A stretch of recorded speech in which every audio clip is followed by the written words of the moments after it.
dia, galera. Bom dia, bom dia. E agora vamos entrar numa fase muito importante no ramo da física, né? Hoje nós vamos ver nossas queridas leis de Newton, vamos entender algumas coisas, né? Mais à frente, quando a gente for falar de equilíbrio dos corpos. Como assim equilíbrio dos corpos? Né? Por que os corpos estão em equilíbrio em certa situação? O que é a força? Né? O que é a massa? Né? Às vezes a aceleração tem a ver com isso. O que é aquele cara lá? Como é aquele negócio? É inércia? O que é inércia? Né? Ou seja, ação e reação. O que é isso? Bom, todos esses conceitos fazem parte das nossas queridas leis de Newton. Né? Então, antes da gente começar a parte de leis de Newton, a gente partir do princípio ali, para conhecer, né, essas três leis tão importantes que vão nos explicar muitas coisas daqui para frente, né? Antes disso, o mais interessante, não é a gente começar pelo conceito de força. O que é força, Wanderson? Deixa eu ficar aqui no cantinho aqui. O que é força, né? Então, para começar, como eu falei lá no início, quando começamos a estudar, né? Nós começamos nosso curso de física, que a gente começou com vetores. E aí ele falou, Wanderson, mas qual é a diferença, né? Por que a gente vai estudar essa parte de vetor? Ela vai ser tão importante assim? Bom, primeiro na parte inicial nós vimos o que eram grandezas vetoriais, o que eram grandezas escalares, né? Para quê? Para que pudéssemos entender, né, alguns conceitos, né, com relação a grandezas mesmo, grandezas vetoriais que aparecem bastante no nosso curso de física, né? Ou seja, só relembrando, para a gente ter a parte de grandeza vetorial, o que a gente precisa saber? Grandeza vetorial são aqueles, né, são aquelas grandezas que precisam de direção e sentido e módulo para que a gente possa, né, analisar. Então, por exemplo, nós temos aqui o conceito de força, né, que é uma grandeza vetorial. Nós vimos anteriormente, né, velocidade, nós vimos várias grandezas vetoriais, mas um exemplo que eu posso citar é, por exemplo, né, a velocidade, né, que é uma grandeza vetorial, em que eu preciso saber a direção que está, né, essa grandeza, eu preciso saber o sentido em que ela está e, claro, preciso saber o seu módulo para poder analisar algumas situações, né? Já do outro lado, nós temos a parte de grandeza escalar, que é aquela que não precisa de módulo, direção e sentido, como por exemplo o tempo, como por exemplo uma massa, né? Ela não precisa de direção e sentido, né? Para que a gente possa entender, massa vai ser sempre massa, tempo, tempo. Tá ok? Então, para a gente começar essa ideia, precisa saber, né, essa parte de grandeza vetorial e escalar, como eu avisei, que seria muito importante. Tá? Então, a força nada mais é do que uma grandeza vetorial também, né? Ou seja, ela está sujeita a todas as propriedades que nós já estudamos com relação a vetores. Tá? No sistema internacional, a unidade de força é Newton. Tá? A força de 1 Newton é aproximadamente a força que a Terra atrai um objeto de massa, 0,1 kg, tá? Quando, né, este se encontra ao nível do mar e a 45 graus de latitude norte. Algumas informaçõezinhas, tá? Mas o que precisa saber é a descrição desses detalhes é necessária, uma vez que a intensidade com que a Terra atrai um objeto qualquer depende do local onde esse objeto vai se encontrar. Tá? Mais à frente, né, isso aqui é a parte inicial de força, mais à frente a gente vai conhecer uma força, né, que ela vai ser proporcional à gravidade onde estiver localizado esse corpo de massa m, né? Então, por isso que a gente precisa, né, depender do local onde o objeto se encontra, depende da ação que ele está sofrendo, tá ok? Então, aqui na Terra, por exemplo, um objeto de 0,1 kg, ou seja, 100 gramas de massa, possui 1 newton, tá? 1 newton de força. Beleza? Então, natureza das forças, tá? Então, a gente vai estudar aqui, né, forças. né? A gente vai pegar todas as leis de Newton, mas a principal aqui que a gente precisa saber são as forças. E aqui, nesse caso, eu classifico, né? Nós vamos classificar as forças naturais em 4 tipos. Bom, primeiro a força eletromagnética, né? Mais à frente nós vamos estudar esse tipo de força. Força gravitacional. Vamos adentrar hoje nessa parte de força gravitacional. Força nuclear forte e uma força nuclear fraca. Tá? Então é o seguinte. Força de atrito, atração entre cordas, a força muscular e a força de compressão de uma mola, né, são forças de natureza eletromagnética. Tá? Já a força-peso tem, por sua vez, a origem gravitacional. Nós já vamos ver. As outras duas naturezas de forças mencionadas, nuclear forte e fraca, só se manifestam no mundo subatômico.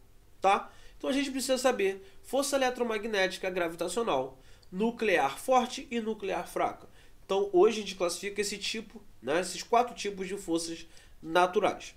Mais à frente nós vamos conhecer a força de atrito, né, a atração entre as cordas, a força muscular, a força de compressão em relação à mola, né? A gente vai estudar mais à frente esse tipo de natureza eletromagnética, tá? Forças de contato e forças de campo. São conceitos importantes, né, para que possamos entender algumas coisas mais à frente. Então, força de contato. O nome mesmo já diz, força de contato. Existe, aparentemente, contato entre a superfície dos corpos, tá, que vão interagir entre si. Como quando, por exemplo, apertamos o botão de uma campainha, né? Ou a gente segura, por exemplo, uma faca. Força de contato. Então, tem uma faca, estou segurando ela, eu tenho uma força de contato ali. Eu estou segurando aquela, eu tenho um contato entre essa, né, entre essa faca. Forças como a tensão em uma corda, né, muscular, né, a força muscular, e a força normal, que nós já vamos conhecer, por exemplo, são classificadas como força de contato. Por quê? Né? A força de tensão de uma corda, tensão numa corda. Então eu tenho uma corda, tá? Ou uma corda segurando alguma coisa, nós temos um contato entre essa corda, né, e um suporte que, né, segura ela, e um objeto talvez que ela esteja segurando. Então tem um contato ali. A força muscular também, né? E a força normal, que nós já vamos conhecer, é uma força em que vai existir quando tiver contato. Mais à frente vamos falar dela. Outro tipo de força, que são as forças de campo, né, ou de ação à distância, são aquelas que atuam em situações nas quais os corpos interagem, né, um com os outros sem a necessidade de contato aparente, tá? Como é o caso da força gravitacional, que a gente vai conhecer já já. Das forças entre ímãs, um tipo de força também, né, nós temos as forças elétricas, magnéticas e gravitacionais. Lembra lá da parte de eletricidade? Um próton, um elétron, a força elétrica existia entre eles? Ou seja, era um tipo de força em que não havia, até certo instante, um contato, né? São exemplos de força que são classificadas como forças de campo, geradas por, no caso, pelo campo elétrico, pelo campo magnético ou pelo campo gravitacional, respectivamente. Tá? Então, essa separação de forças de contato e força de campo vão nos ajudar a entender alguns conceitos que serão ditos mais à frente. E aqui eu tenho uma observação para vocês, é o seguinte. Se vocês repararem ali, eu coloquei bastante coisa falando contato aparente, não tem contato aparente, aparente. Por quê? Bom, a gente vai utilizar esse termo, eu usei ele no caso, esse contato aparente, porque a gente está se referindo a forças de contato pelo seguinte. A gente sabe que as forças de repulsão, lembra? Repulsão, atração, então, que atuam nesses casos, quando aproximamos muito, dois corpos possuem módulos altíssimos, não permitindo que exista contato direto entre as moléculas dos dois corpos que interagem.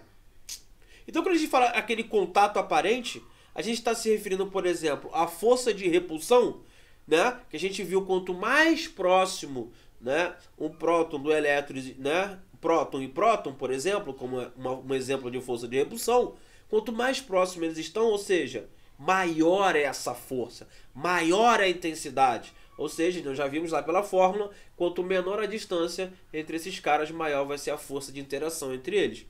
Então, nesse caso, contato aparente, né, quando a gente tem esses módulos altíssimos, não permitindo que exista contato direto entre as moléculas dos dois corpos, porém nós temos ali uma força muito grande. Beleza? E aí, força resultante e força de equilíbrio. Força resultante e força de equilíbrio. Como eu havia falado para vocês lá na frente, né, nós vamos conhecer esses tipos de conceitos de força resultante e força de equilíbrio. Tá? Eu vou comentar um pouquinho, daqui a pouco eu vou dar alguns exemplos para vocês, que vai ficar mais simples essa visualização aí. Então, para os estudos dessas leis de Newton, dois conceitos são muito importantes, né? São muito importantes nessa parte das leis de Newton, né? Quando a gente for falar de equilíbrio dos corpos e a força resultante em determinada situação. Tá? O conceito de força resultante e o conceito de equilíbrio de um corpo. Bom, primeiro, força resultante, tá? Força resultante, estamos falando de grandeza vetorial, né? Se estamos falando de grandeza vetorial, né? Ou seja, nós vamos ter um somatório de forças vetoriais ali, de grandezas vetoriais, tá? Só que nesse caso, quando a gente fala de força resultante, né, a gente vai falar da mesma coisa que a gente falava lá, por exemplo, de uma velocidade, né? Em que nós tínhamos algumas velocidades, nós tínhamos algumas acelerações e nós fazíamos o somatório, né? O somatório vetorial, né? E teríamos ali no caso uma aceleração resultante, né? Nós já tivemos vários casos em que nós temos uma aceleração centrípeta, nós temos uma aceleração tangencial e nós temos uma aceleração resultante, né? E aí como é que a gente fazia essa aceleração resultante? Somatório vetorial, já que estamos falando de grandeza vetorial. E aqui, nesse caso, o resultado da soma vetorial de todas as forças que atuam sobre um determinado corpo, né, essa aplicação matemática, né, será imprescindível para a resolução de uma série de exercícios. Tá? Então, quando ele fala ali aplicação matemática, lembre-se de MB, ou seja, matemática básica. Então, aqueles conceitos que foram utilizados na parte, né, de vetores são importantíssimos aqui, onde vão aparecer Pitágoras para algumas situações, onde vão aparecer lei dos cossenos, né, com aquela variação na nossa regra do paralelogramo, que são importantes aqui nessa parte de força, tá? Quando nós tivermos esse somatório vetorial. Equilíbrio de um corpo, outro conceito importantíssimo, já que a gente vai começar a trabalhar agora a parte das leis de Newton. Nesse estudo aqui na parte de dinâmica, a gente vai definir que uma partícula ela está em equilíbrio quando os resultantes, ou seja, a força resultante atuando em determinado corpo, forem iguais a zero. Tá? Então, a gente vai considerar que um corpo está em equilíbrio quando o somatório vetorial, né, de suas forças agindo sobre aquele determinado corpo forem iguais a zero. Tá? Então, ó, várias forças podem atuar na partícula, porém a soma vetorial de todas essas forças vai ser nula. Tá? Então a gente vai ter força na vertical, a gente vai ter força na horizontal, né? E quando a gente tiver essa força oblíqua, a gente vai decompor na horizontal e na vertical, e o somatório, se esse corpo estiver em equilíbrio, o somatório dessas forças tem que dar igual a zero. Tá? Então, agora que a gente já sabe o que é força resultante atuando sobre um corpo e o equilíbrio de um corpo em relação à força, a gente vai começar a nossa brincadeira de leis de Newton. Tá? Então, leis de Newton. Primeiro a gente vai começar com o conceito de inércia. Wanderson, inércia, já ouvi muito falar sobre isso. Pois é, aqui a gente vai falar bastante de inércia, tá? Então, resistência que todo corpo material oferece à modificação da sua velocidade. Manifesta-se pela necessidade da ação de uma força para que se modifique essa velocidade em relação ao referencial. Isto é, para que o móvel tenha uma aceleração diferente de zero. Entenderam? Não, né? Daqui a pouco eu vou simplificar isso para vocês. Relaxa.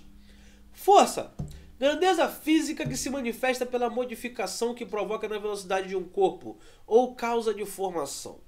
Quando este não está sujeito a nenhuma força, o seu movimento, num referencial determinado, é uniforme. Nós já vimos que isso é velocidade constante, tá? Nula ou não. Se sobre o corpo age uma força, a sua velocidade é variável e a sua aceleração é diferente de zero. Tá? Entenderam? Não, né? Então vamos lá. Primeira lei de Newton no movimento. A gente vai conhecer como a lei da nossa querida inércia. Todo objeto que permanece em estado de repouso ou em movimento uniforme, tá? No caso em linha reta, né? Ele vai fazer o quê? A menos que seja obrigado a mudar daquele estado pelas forças que atuam sobre ele. Entendendo? Tá? Vamos entender isso aí muito mais simples. Todo corpo em repouso tende a ficar em repouso. Todo corpo em movimento tende a estar em movimento. Então a lei de inércia, né? Apesar dessa coisa linda, dessa frase bonita, tal, o que quer dizer na verdade pra gente é todo o corpo parado, né? Móvel ali ou movimento retilíneo, ele tende a ficar em movimento, né, retilíneo. Todo o corpo parado em repouso, ele tende a ficar parado. Quer ver um exemplo? Fica muito mais simples quando a gente começa a trabalhar com exemplos da inércia. Você está dirigindo o seu carro. Ah, não tem habilitação, né? Então, se você não tem habilitação, você não está dirigindo. Obviamente que você não é responsável. Mas o seu pai tem habilitação. Ah, seu pai não tem, mas sua mãe tem. Tá bom, sua mãe tem. Ah, mas sua mãe não tem. Tem ônibus. Pegou o ônibus então. Então, beleza. Então tem aquela situação que você está dentro do ônibus tranquilo, ouvindo a sua musiquinha. Ou senão você está ouvindo ali aquela aula de física. Já que você não pode ver o vídeo, você está ouvindo aquela aula de física, né? Preparando para o vestibular, suave. Então, a primeira lei de Newton. E aí, de repente, você está no seu ônibus em que você está com a velocidade igual à velocidade do ônibus, o ônibus faz a curva. E aí você se dá conta que o ônibus faz a curva e você, ó, opa, dá aquela mexida. Ou se não, o motorista está vindo tranquilão, de repente um irresponsável lá na frente freia o carro. O motorista faz o quê? Tem que frear bruscamente. O que você faz? Opa! Dá aquela quase cabeçada na cadeira da frente. Não é isso que acontece? Ou seja, naquele momento em que você está dentro do ônibus, você está parado em relação ao ônibus, tá? Em relação ao ônibus, você está parado, porque ambos estão com a mesma velocidade, então você está em repouso em relação a ele, mas de repente ele freia bruscamente. O seu corpo, aparentemente em repouso, tende a estar em repouso. E aí o que acontece? O seu corpo tende a continuar com aquela velocidade. Repouso, né, em relação ao ônibus. Só que o ônibus freia bruscamente e você faz esse movimento para frente. Ou se o ônibus, né, nesse caso não vou dizer um ônibus, mas eu vou dizer um carro em que você está lá no sinal, parado, sentado no seu transporte público pago por aplicativo, né? Você está lá naquele seu transporte público pago por aplicativo e de repente ele acelera de uma certa forma, em que você faz isso, você vai para trás. O que aconteceu ali? Novamente, você estava em repouso e foi alterado a sua velocidade de uma forma brusca. E aí o que acontece? O corpo parado, o corpo em repouso, ele tende a estar em repouso, tá? Ou seja, você faz esse movimento. Então, todo corpo parado ou em repouso, ele pretende ficar em repouso. E todo corpo em movimento, ele tende a estar em movimento, tá? Então a mesma coisa, você andando a cavalo, tranquilão, né? Você lá em relação ao cavalo, você está com a sua velocidade, né? Ambos têm a mesma velocidade, logo vocês estão em repouso, os dois, né? Você um em relação ao outro, e de repente o cavalo vai e freia, e você, opa, tende a continuar o seu movimento, né? Com a velocidade que você estava anteriormente e possivelmente sai do cavalo ali ou consegue se segurar. Beleza? Então a primeira lei de inércia, né? A primeira lei de Newton nada mais é do que isso, né?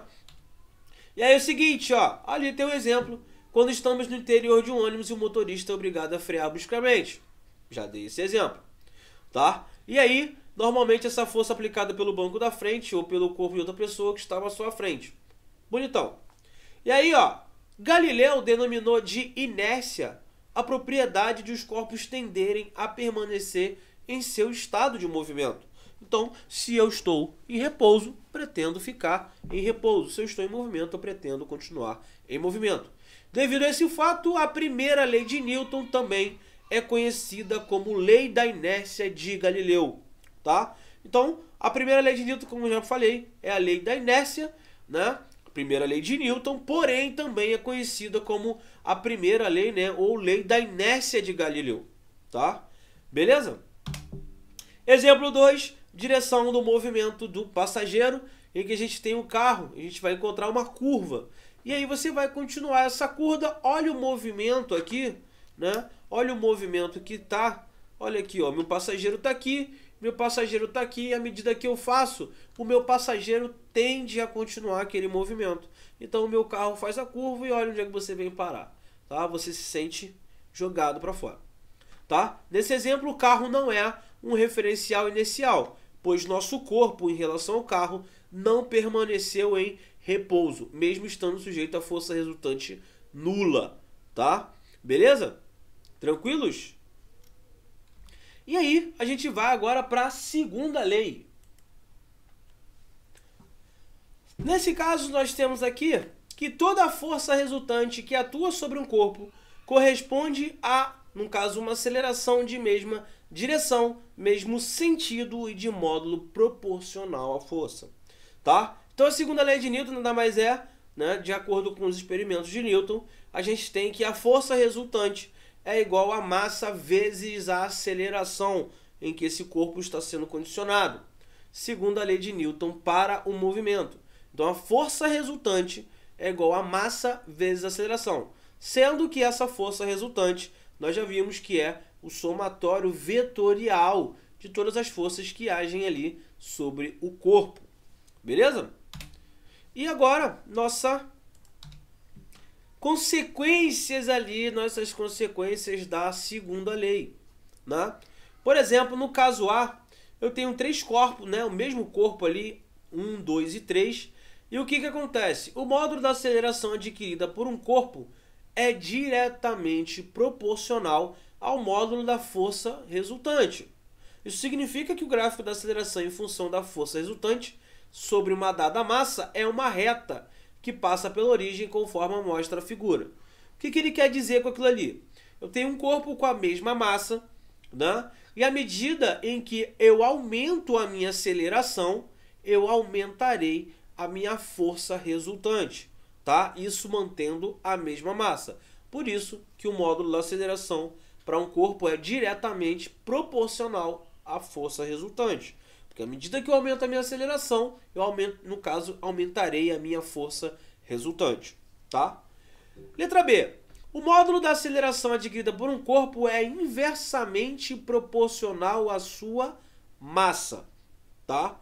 Caso a força aplicada seja constante.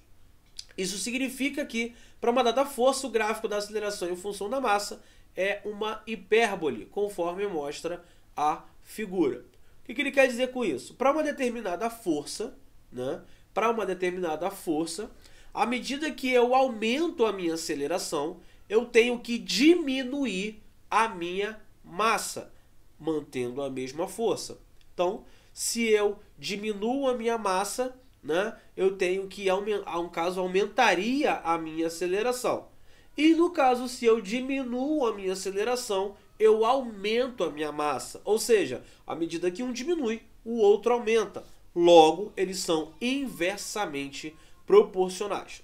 Então, ó, a inércia, propriedade que mede a dificuldade em variar a velocidade de um objeto, é uma característica intrínseca, própria do corpo. Não importa onde essa experiência seja feita, o quociente entre o módulo da força e o módulo da aceleração que atua sobre o corpo será sempre o mesmo, né? No caso, igual a massa deste corpo. Por isso, dizemos que a massa é uma medida da inércia do corpo, tá? Ou seja, como a gente já viu, a inércia é uma propriedade que mede a dificuldade em variar. Quanto maior a massa que você tiver, maior a dificuldade você vai ter para variar a velocidade desse corpo. Como assim, Wanderson? Pensa o seguinte, você tem uma caixa, né? Uma caixa de 1 kg, né? Tá aqui. Então você quer mover essa caixa. Então para você pegar essa caixa, você pegou, conseguiu mover para onde você quer. Agora imagina você uma caixa de geladeira com a geladeira dentro e você precisa mover ela.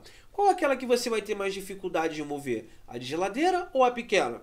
A de geladeira. E você concorda também que essa geladeira ela tem uma massa maior do que essa pequena? Sim. Então a inércia vai medir essa propriedade, né? Vai dizer que quanto maior essa massa, mais difícil para mover isso aí. Ou até mesmo para parar isso aí, né? Então, primeira lei, né, que a gente tem a nossa querida inércia, um corpo em movimento, ele tende a estar em movimento. Um corpo em repouso, ele tende a estar em repouso. Outro exemplo, você tem uma caixa, essa mesma caixa pequena e essa caixa de geladeira. E aí você quer mover ela, ambas com a mesma força, né? Uma força pequena. Sendo que a pequena você consegue mover. E com essa mesma força pequena você vai conseguir mover a caixa grande com a geladeira? Não. Beleza? Então a inércia vai medir essa propriedade aí. E eu preciso aplicar uma determinada força. Mas para eu mover a outra eu preciso de uma força maior para conseguir mover. Ou seja, essa massa nada mais é do que uma medida de inércia do corpo, né? A gente tem como parâmetro a medida de inércia. Então, para eu mover aquilo ali, eu vou ter uma dificuldade maior. Beleza? Letra C, nós temos a parte da expressão ali que força resultante é massa vezes aceleração. E a gente vai definir o seguinte.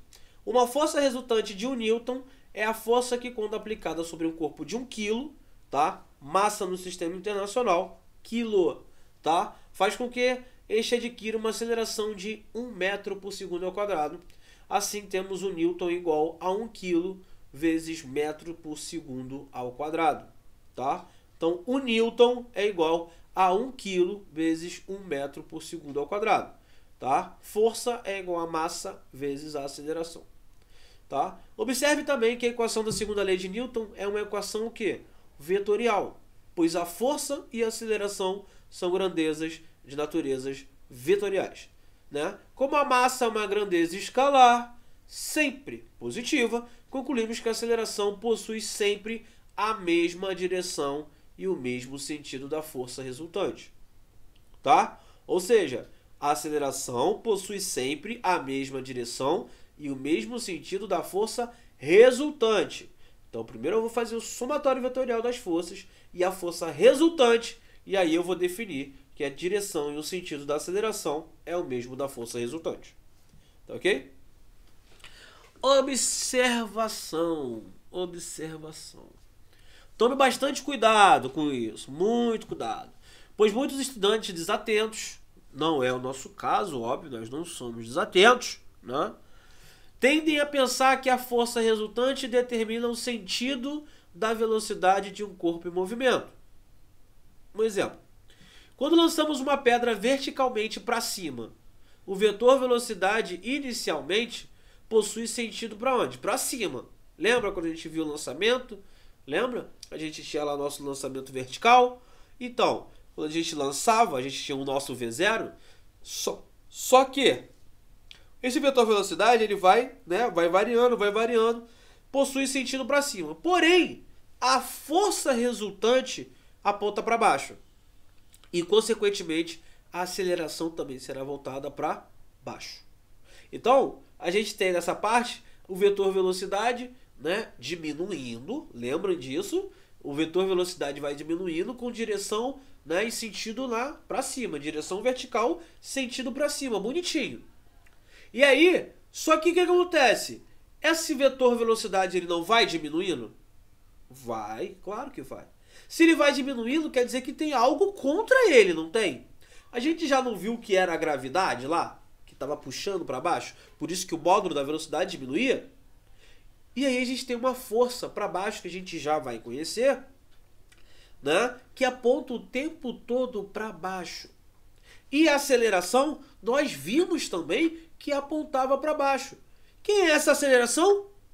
Exatamente isso. A aceleração da gravidade. E ela aponta para baixo. Então o vetor aceleração, lembre-se, está apontado para baixo. Esse vetor força, que a gente já vai conhecer, também está apontado para baixo. Porém, o vetor velocidade está apontado para cima, até o ponto máximo. Depois muda. Tá bom? Então, observação. E agora vamos para a nossa querida terceira lei de Newton. Primeira, segunda já falamos, agora a terceira. E o que é essa terceira lei de Newton, vamos? Bom, para toda força de ação que um corpo A exerce sobre um corpo B, há uma força de reação na mesma intensidade, mesma direção e sentido oposto que o corpo B aplica em A. Ou seja, toda ação terá uma reação. Então, um exemplo que eu posso dar é você empurrando uma parede, né? Então você está lá fazendo aquele movimento de empurrar a parede e você está realizando uma força contra a parede. Porém, a parede exerce também sobre você uma força de mesma direção, ou seja, horizontal, tá? Porém, sentido oposto. Você aplica daqui para lá e ela aplica de lá para cá. Tudo bem? Então essa é a terceira lei de Newton. Toda ação tem uma reação. Então a terceira lei de Newton para o movimento também é conhecida como a lei da ação e reação. Podemos perceber que as forças sempre se manifestam ao quê? Aos pares. Assim, o número total de forças presentes no universo seria par. Bonito, lindo, maravilhoso. Por isso, muitos autores preferem utilizar a palavra interação, né, ao invés de força, como interação elétrica, interação gravitacional, em vez de força elétrica e força gravitacional. Nesse caso de força elétrica e força gravitacional por causa do contato, né? Então, eles teriam uma interação e não um contato. A palavra interação já traz em seu significado a necessidade da presença desses corpos. Então, aqui nós temos corpo A e corpo B, e nós temos forças de B em A, forças de A em B, que ambas são iguais, tá? E aí, os corpos que interagem entre si podem ser a Terra e você. É um exemplo disso. Uma bola de futebol e o rosto de um jogador, como na figura. Você e o chão, um prego e um ímã, dois ímãs que se atraem ou se repelem e por aí vai. Tá? Um aspecto essencial dessa lei é o fato de as forças serem aplicadas em corpos diferentes. Tá? Apesar de elas serem iguais, elas são aplicadas em corpos diferentes. Para isso, né, essas forças não se anulam. Elas não se anulam. Por quê? São em corpos diferentes. Né? Apesar de elas terem sentidos opostos e terem a mesma intensidade. Em muitos problemas, duas forças opostas e de mesma intensidade podem agir em um corpo, de forma que o resultante entre elas seja nula. Né? Nesse caso, essas forças, é claro, não formam um par de ação e reação. Nós já vamos ver isso em alguns exercícios. Então, o fato de as forças serem de igual intensidade não significa que o efeito dessas forças será o mesmo nos dois corpos. Né? Então, entra em questão nesse momento a segunda lei de Newton. Lembra? Força, massa vezes aceleração? Então, como os corpos podem possuir massas diferentes, os efeitos dinâmicos dessas forças, de mesmo módulo, também podem ser diferentes. Então, vamos pensar o seguinte, o que ele está querendo dizer com isso? Ele está dizendo que, como é a terceira lei de Newton, ação e reação, nós podemos ter dois corpos em que a força em uma é igual à força em outra em módulo. Né? Mesma direção, porém sentidos opostos. Só que vamos pensar o seguinte. Se eu tenho um corpo de massa grande, para que seja igual, eu preciso de uma aceleração pequena. E se eu tenho do outro lado um corpo de aceleração grande, a massa desse corpo ela é pequena. Mesmo que essas forças sejam iguais, os efeitos ao se chocarem ou algo do tipo serão diferentes, já que esse tem uma massa maior e tem uma aceleração menor. Vai dar uma certa força. Esse outro tem uma aceleração maior, mas tem uma massa menor. As forças serão iguais? Sim, mas os efeitos deles talvez não sejam. O de maior massa talvez cause algum prejuízo no de menor massa. Mesmo esse tendo, no caso, a aceleração maior e as forças deles serem iguais. Tá ok? Por exemplo, se um elétron e um próton forem abandonados um diante do outro, as forças de atração elétrica que um exerce sobre o outro possuem o mesmo módulo. A gente já sabe disso, né? Lembra da força elétrica quando a gente tinha entre uma carga positiva e uma carga negativa, um próton e elétron? Então, só que, porém, contudo, entretanto, todavia, lembra do Maracanã? Lembra do Maracanã? Lembra que eu sempre falava? Próton, Maracanã. E aí vinha o nosso elétronzinho nessa bolinha de golfe ali no meio. Então, ou seja, sendo muito mais leve que o próton, o elétron estará sob a ação, né, de uma aceleração que é maior. né, em direção ao próton, muito mais intensa que a aceleração do próton em direção ao elétron. O resultado é que as partículas colidirão em uma posição, né, bem próxima à posição inicial do próton. Oi, galerinha! Então, você gostou do nosso vídeo? Então, inscreva no nosso canal. Então, para o vídeo